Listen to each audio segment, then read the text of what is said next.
Thank you, Craig, and the National Law Enforcement Officers Memorial Fund for inviting me to be a part of the 21st Annual Candlelight Vigil. It is truly a privilege for me to be here with you this evening, distinguished guests, law enforcement from across America, and in particular with you, the law enforcement survivors, the family, friends, and colleagues of our nation's peacekeepers who have made the ultimate sacrifice, giving their lives in the line of duty. It is an honor to be with you who know the people behind the names carved on these walls.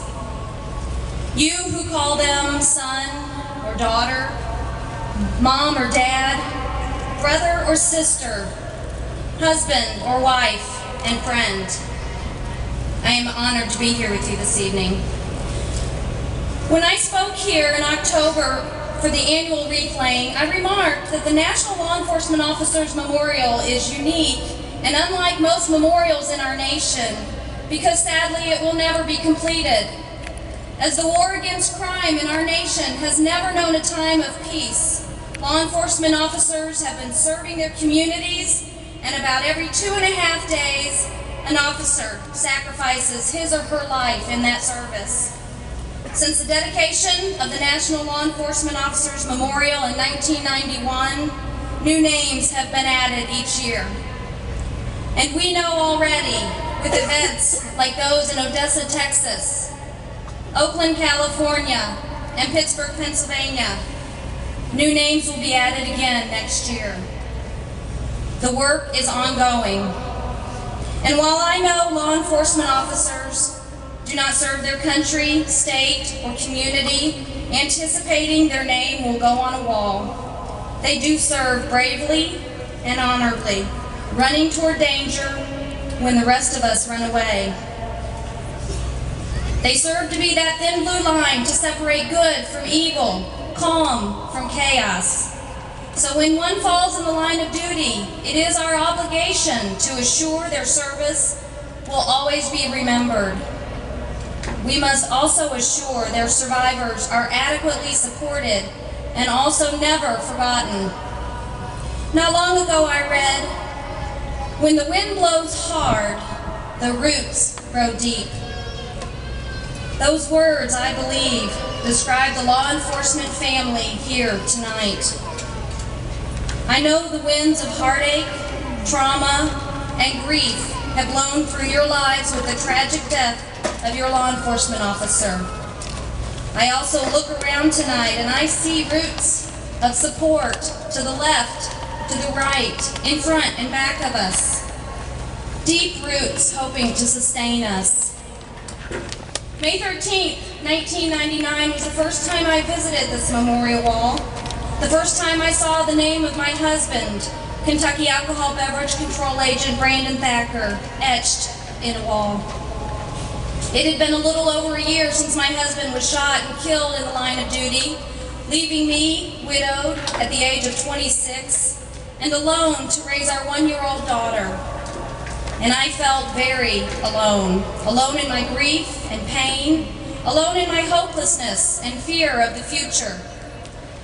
When I first found Brandon's name on this wall, I felt my sorrow intensify because it was another confirmation that this bad dream, this nightmare, these strong winds of heartbreak were real.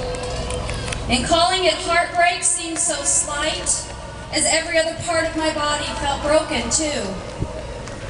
As I looked at the name, I remember thinking, do people realize that this is not just a name?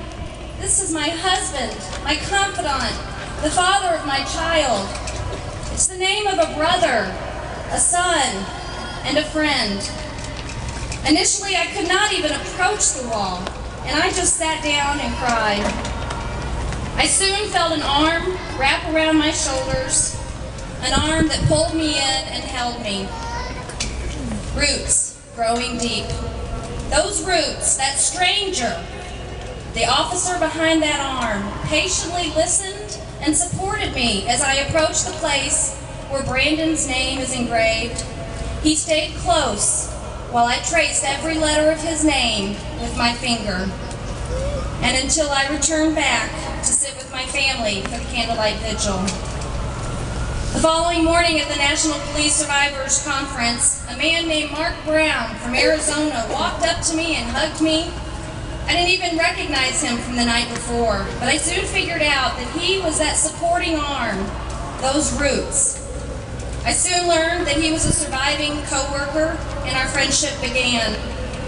Mark would later serve on the National Board of Concerns of Police Survivors as Mountain Region Trustee, and he understood the law enforcement family, and that when the wind blows hard, the roots grow deep. Since that week, back in 1999, I continue to find those deep roots of support, caring, and understanding at every turn.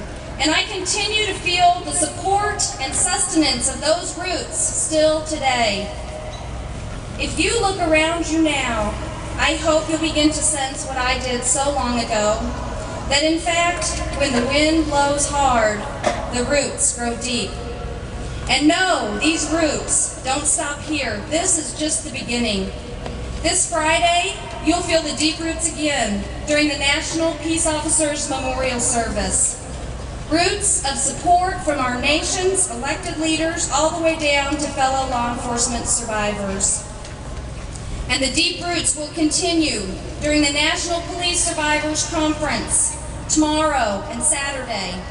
Fellow survivors who have sat where you are now will offer unique support, hope, and understanding to help you along your grief walk. Supportive roots through concerns of police survivors. Now, I refuse to stand here and tell you that someday you'll be over it, that you'll ever find closure, or that this Memorial Week will provide you with a magic remedy to wipe away your pain. Because I know it's never over for us.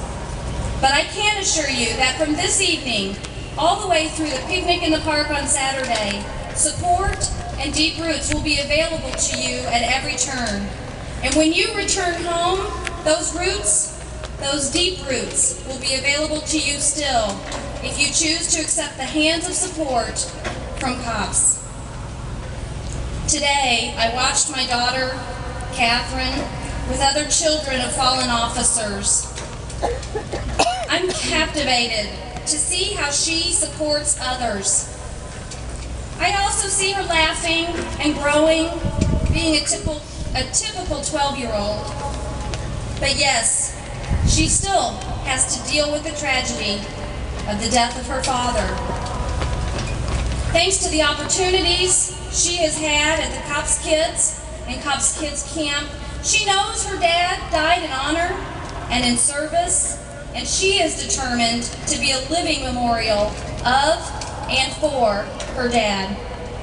I can only imagine Brandon is smiling down with pride as she reaches out with compassion to other hurting children growing deep roots. I look at my in-laws, Brandon's mom and dad, and I hear them speak of the friendships they've made at C.O.P.S Parents Retreat, the phone conversations they've had, and the support they have received and given to other moms and dads who are coping with the devastation of a child's death.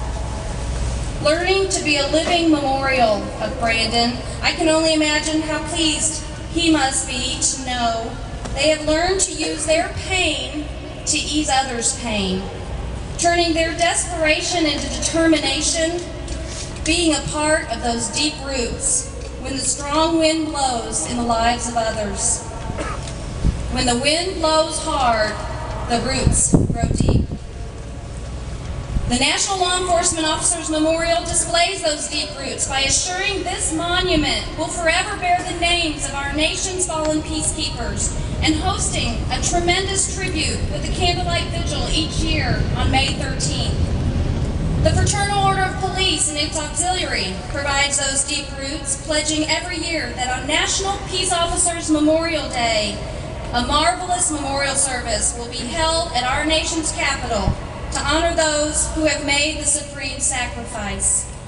And concerns of police survivors, C.O.P.S, provides those deep roots by guaranteeing us that the living memorials, family, friends, and affected co-workers will always have opportunities to find support and assistance through their grief walk in order to discover how to rebuild their shattered lives and turn their tragedy into triumph. Remembering, honoring, and supporting deep roots. I pray for your comfort through this week and always, and I pray that the deep roots continue to sustain you through your grief walk.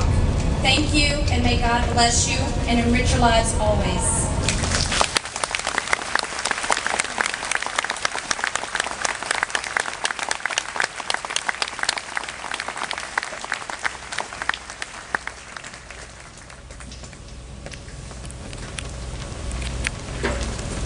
Thank you, Jennifer.